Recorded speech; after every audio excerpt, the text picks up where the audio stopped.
Hi everyone. Good afternoon. I'm Al, CEO at Jam. We're essentially a creator economy focused project on Webcast, which is decentralized social network. We focus very much on creating tools for creators to help them monetize their content, to help them promote their content. And in the last year, 2024, we paid out over $500,000 to creators in tokens. And this year, our key focus is moving on to AI and AI agents so that we can help them to continue this trend. And we see that for foreseeable future, in the short, mid-term, AI agents will be still a key tools for a lot of creators. And that's what Jam is focused on. And we'll continue to do that in decentralized social. Thanks. This is Eligos. So I'm from Sahara AI. So Sahara AI is a AI chain and also infrastructure that we aims to build and also to record all the contributions of all parties of AI model building and also data AI sources on chain. So we currently have 1 million of whitelisted users, like they are in the whitelist, but we all actually have we approved 100k, and now we have 70k DAU that work with us on the data labeling services. And we just launched our AI studio, and there's thousands of users like using our platform to build AI and also help to fine tune like some business use cases. So happy to be here. Hi, I'm Luffy, the founders and CEO of Reborn. So we are the scale AI for robotics, and we generate the internet scale of data that providing a facility the ChatGPT movement for robotics. And we have been partnered with the global unit of the leading robotic company, including the Unitree, Galvo. Last year, we sold $1 million revenue with the data-related business, and this year we expect growing to $10 million revenue. So yeah, thanks for having me today. I mean, any questions around like the robotics, how robotics interact with crypto? Definitely reach me after the event. Yeah. So, hello. Yeah. Hello everyone. I'm Shelven from Phala Network, and I'm the lead researcher of Phala Network. So yeah, first I will thank Starcode for the invitation. So Phala has been working on TE for a very long time, for over 5 years. So TE is in short for Trusted Execution Environment. And recently TE is getting increasing attention because of the popularity of like AI and the LLM. Because currently you can now running the AI or LLM with the cryptographic basic solutions like CK and MPC, and TE is the only solutions for that. So recently we have cooperating with a lot of projects in like both like moving their LLM inside TE GPU and also running a lot of like AI agents inside GPU. Inside TE to enable the real autonomous agent, which is able to work without the intervention of human beings. So yeah. Awesome. So I think we have a pretty diverse panel. So I would start with the round of questions for each of them. So the first one is actually for Flop. Sorry, I didn't realize that Jam's sitting next to me. So the first one is for Flop. So Flop, you mostly probably do a lot of AI agents in your community. What kind of AI agents you're mostly seeing within your community? No, Flop. Oh, apologies. Of course. Yeah, he's not there. Okay, we skipped one, so the next one. So then I'll probably start with Phala. So Phala has been working on TE for a long time, I know, and then you recently also worked on the Score AI. And so you envision the autonomous AI agent making unbiased and decision-free from central control. That's the, I guess, the ultimate goal, right? So where do you see the line of human intervention versus letting it slowly go non-custodial? And then how do you gradually go from there, from where we are right now, all the way towards the future that you envision? Oh yeah, this is a very good question. So actually, previously we have a very short discussion before. Like, it's a very interesting question. Like, for example, if you want to use the AI agent to replace a part of your team, so which part will be the first? So finally, our conclusion is that okay, the boss will be replaced with AI because the job of boss is quite simple. He just needs to manage all these assets, and he needs to distribute the job to different guys to execute, and finally he needs to evaluate the results and to see how to distribute the rewards. So actually, AI is a very good part for this. So you can see the usage case is that okay, we can use AI agents to do the role as a judgment. I think AI will, if we can really achieve the autonomous AI, for example, with the code review and also get to running inside the TE, actually, I think, AI is very good. We can trust it, will do the very good judgments, and so it can be the leaders or even like control it out. Yeah, so this is a very good part. And also on the other side, I think, we have already observed that AI is gradually replaced a lot of parts in decentralized world. So at the beginning, people just use AI as an assistant. For example, use AI to help them to build the transaction, to send the transaction, to manage the stats. And then gradually, some projects begin to directly replace the smart contract with AI agents. So in this case, actually, you are not interact with the smart contract is totally hidden from you. So there is an AI agent that control the smart contracts and control every transaction. So you just need to talk to the AI agent to achieve a target, for example, to transfer elsewhere. And yesterday, I heard another idea. I will not take credit because it's from a team called Mind. It's also a very interesting part. They even use the AI agent to replace the underlying blockchain. So I think it's really interesting because previously, like all the transaction needs to be some structured data, but why should it be so? We can totally use the natural language to ask the transaction because now we have the AI. The AI can do the judgment on like what kind of block we want to produce based on this. So so I think you can see like the AI agent will take like every part. It will make some part of the infrastructure or the application better, and also itself is replacing a lot of part of the infrastructure of the world. So I think this trade will keep processing like this. Okay, awesome. Next question is actually for Sahara. So you guys developed a bunch of knowledge agents using personal data, and then some of the things are very idiosyncratic from the users. So how do you see like these knowledge agents that are leveraging individual data privately are helping moderating and maintaining user engagement within the communities? Yeah, so I believe this question will be related to one of our products, which is called Data Service Platform. So we currently have 70,000 users daily to contribute their knowledge and also to help to validate the input from the other users. So what we try to do from this is we record everything that users input, and also we ask another group of users to cross-check and also cross-validate like each other input, and then we will finally have a ranking for each person, right? For example, me, Eligos, as a user, I input something that is very variable and other validated that for me, and then it means that my input will be like in long run is more and more variable, right? Because we have daily tasks for every user. So in that sense, so actually we record the contribution of individual users as a data or AI assets on chain. So when in the future, when users and developers or project or business want to leverage the data set that individual users are contributing, then they have to pay or incentivize the users that actually contributing from like months ago or years ago. So we record everything on chain. So that's one of the use cases that we actually make the reward distribution or the profit distribution of AI model and AI development more fairly. And second thing is that actually we enable a concept of AI asset investment, right? Imagine in the long run, so there are lots of small projects that try to build their own AI agents and also establish their own AI model, but they lack of resources to capture enough data for their training. So now we as a marketplace, so we can actually use future incentive to to attract more users to on board, to help them to do the data collections and also data labeling, and also for the AI model training. And these assets can be invested, right? So for example, like another VC or another group of investment group, so they can foresee there is a potential of certain AI assets. So they can invest on that and then to give the incentive upfront for those people that are contributing now.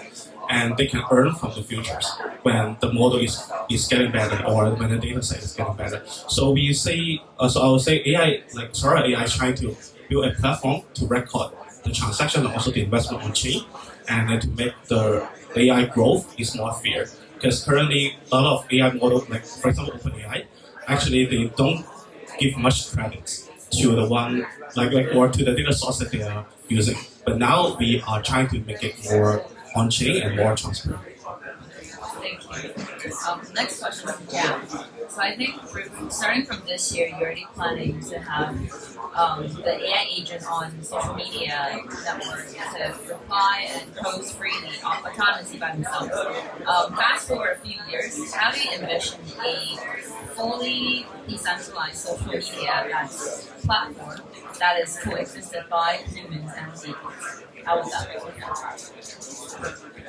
So good question, Mable. So I think just for everybody to understand where I envision things is that in 5 to 10 years time, AI agents actually doesn't matter to most of the people in this room as consumer on decentralized social network, because the truth is that today if you look at your Twitter, do you always fire up Grok before you launch a content? You don't. As everyday user, you just want genuine interaction with people. So the more you write, the more genuine your stuff and content are. It actually doesn't matter. AI agent actually doesn't matter in the very long run. But in the short to mid-term, especially to projects, to protocols, to anyone working on projects, it matters a lot. And the first question I think in the next couple of years is that every project that launches, founders will ask this question to marketing or beauty person: are we using any AI agents? What is our strategy for AI? Will be the first question. So if you're not in tune with this, then you're out of the game in the first place. You would be as basic as whether you have a secure wallet security before you start a project. Simple as that. And how does that changes in decentralized social is the fact that if you're able to find the lowest cost, fastest way to train, and the best model, then you're going to win the game. As simple as that. Whether you're working with Sahara AI, you're working with Eligos, you're working with different kind of frameworks, that's the competitive edge. And choosing the right partner will make the difference on or off in the coming future. For everyday usage, what you'll start to experience is that there is a lot more noise in your decentralized social network, but the platforms are going to get better in filtering this content as well. Eventually, it will be a net neutral game. And then the winners will be the one that is able to tailor the model, the prompts, such that it can exceed or overcome these filters to become more genuine content. And you will start to see a lot more of this content from different projects. So now the game is really to figure out what kind of framework works for you, how do you achieve it at a low cost and fastest pace. And that's the question I think today we will delve more into and talk about as well. At Jam, what we're trying to do right now is to create not only AI agents, but ourselves are testing prompts so that eventually we can create consumer easy to enter prompts so that everyday user and projects with just 3 members, 2 members can get it done easily, quickly, and cost efficiently. And that's the idea. And of course, all this data, as it integrates into L2s, will become cheaper. But the biggest question is whether L2 will be able to support this, blocks getting bigger and bigger. All these are fundamental infrastructure problems. But eventually, I think as technology improves, we'll be able to find solution. Now it's about getting everybody to understand how AI agent work and creating a solution that works for most projects that are small size, not the larger ones, because they would have their own teams to develop that. So that's my take for the near future. Cool. And last but not least, for Reborn, could you maybe help us understand a little bit more about the human emotion data that you're collecting, and then how do you process them to meet the business needs? Yeah, absolutely. I can give a little bit context here, because Reborn, we're basically doing the data generation and collection for the robotic AI.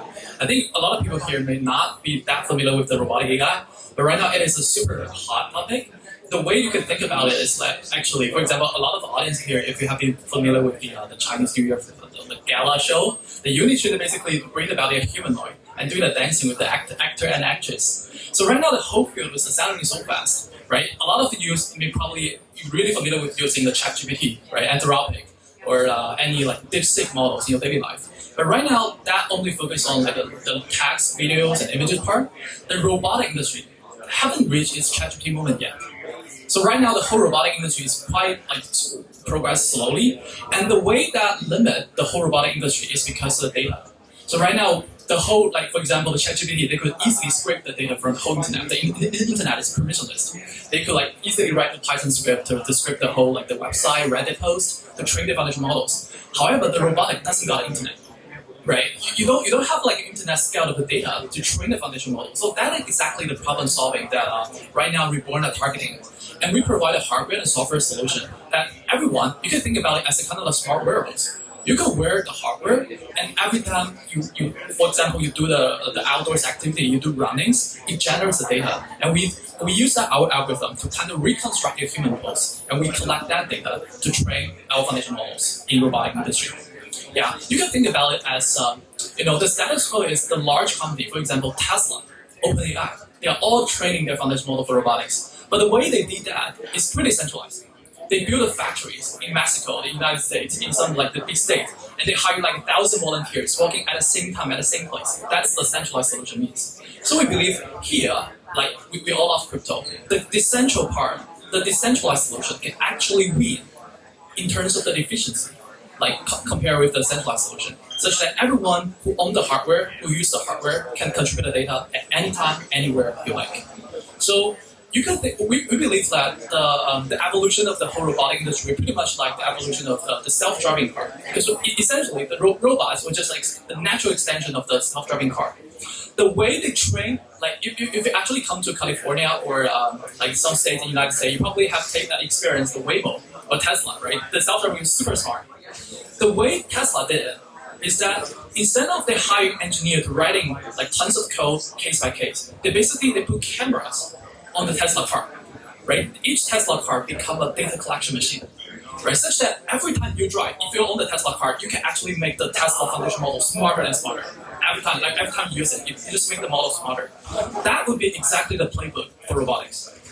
Right now, even though you are not really close to actually have a hands-on data experience with robotics, but one day you could imagine that the wearables you're wearing right now, or the software you're using right now, your every activities will just make the robotics smarter and smarter.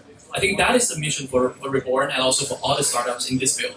We want to provide an internet scale of data that just make the robot smarter and easily integrate into our daily life. And yeah, that's it. Thank you. Very passionate statement. I have a cliche question for everybody, but I think it's something that people constantly think about. So AI loves data, obviously, and it thrives with data. But then Web3 promises sovereignty and privacy. So how do you balance these? We can be brief for this one. Maybe starting from you. I'll go first. So just like what we've just discussed before, all across from robotics to AI data training, one of the key things that we're missing here is how ZK works. And that's critical because, take for example, driving data. I don't want to share that with my name on it, but I don't mind sharing it for a fee, right? But I don't want the insurers to know that it's just me. So I want to ZK it. If they want to take it, they pay me a fee. I'm okay with that. So that's going to be critical because as we put data on chain, it's fully transparent. But if we don't have some way to anonymize that becomes problematic in the whole scheme of design. So that is the critical missing piece right now that I think a lot of people are trying to solve, including Taco with Anoncast and all that. So the idea is there. We just got to get it working so that the sharing of the data becomes more pervasive and non-invasive at the same time, which is critical. So that's going to be the key to unlocking this future where AI data, all this data fit into it and users are willing to contribute. That's how I see it in the next couple of few years. People are going to focus on that. And the clear winner is one solution that allows, whether it's social media, whether it's real data sharing, moving data sharing, to be able to anonymize that with minimal cross-chain issues. Yeah, from what we are building, so we let users know and understand what they are contributing and also what potential rewards that they will be having. And also for Sahara AI, so currently the next focus that we are building and also the data we are collecting is more on the knowledge base. So we're capturing the knowledge from the users. Like we set some questions about, like for example, Web3 finance or like investment, and also like what should you like trying to like encourage your friends. So this kind of knowledge. So we are like capturing this kind of knowledge. So I don't think it's very like related to the user's him or herself, but we also let them know that what you're contributing will become a data set, and what is the potential future income or the future distributions that you will be getting. So like we record all the things on chain and we make it transparent. So that's what we are doing, and also we want to achieve. Yes, I think it's a really interesting question. As AI and crypto, it basically is a totally different double sword. Like for example, like AI right now is extremely centralized. I can give you an example. Like the way you train the foundation model, you stuff all your data into the memory. So basically, all the data have to be used at the same time to train the foundation model. So that is why the central is extremely centralized. Well, at the other part, we all know like the crypto is the symbol for decentralization. So I think right now there has some frontier research of like, for example, how to use like federal learning. You basically anonymize, and I think previous speaker also mentioned how we can like make the desensitive information also helping using the federal learning to basically separate the end user from the actual model training. I think there's a lot of techniques that could help with the process, but in the end, you have to leverage two parts, because with the model training, basically you leverage the big data, right? Basically, you could predict, you could use the foundation model to predict a lot of things, but at the same time, you really want to value and protect your end users for their privacy. So I think no matter if it's Sahara, Flock, or Reborn, like for all those data collection protocols, we all thinking about different techniques of helping the end user protecting their privacy, like using all the frontier techniques. So from my side, T is a very good bridge between the AI and blockchain. So I think it's helped solve the problem from three perspectives. So the first is about privacy. So I think usually now, actually before the AI hype, we have already cooperating with many like ZK or MPC team, because also with Taco, because we by combining the TE with this cryptographic solution, we can have a hybrid solution that provides the privacy of users' data. And I think second is that on the other hand, I think T is a very good execution container that can be controlled by the blockchain. Because it's enforced, because it's verifiable. I think this is also very important to end user, because I think it's our job to provide a tool for all the end users to easily verify whether they're interacting with some safe model or like safe AI agent. I think this is very important to convince the users to share their very important data.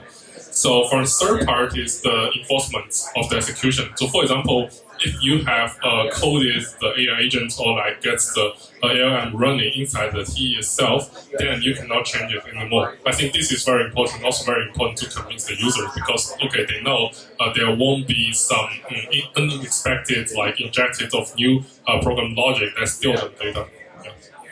Thank you very much. One last question, and also please be extremely brief. How does token play a role in your network?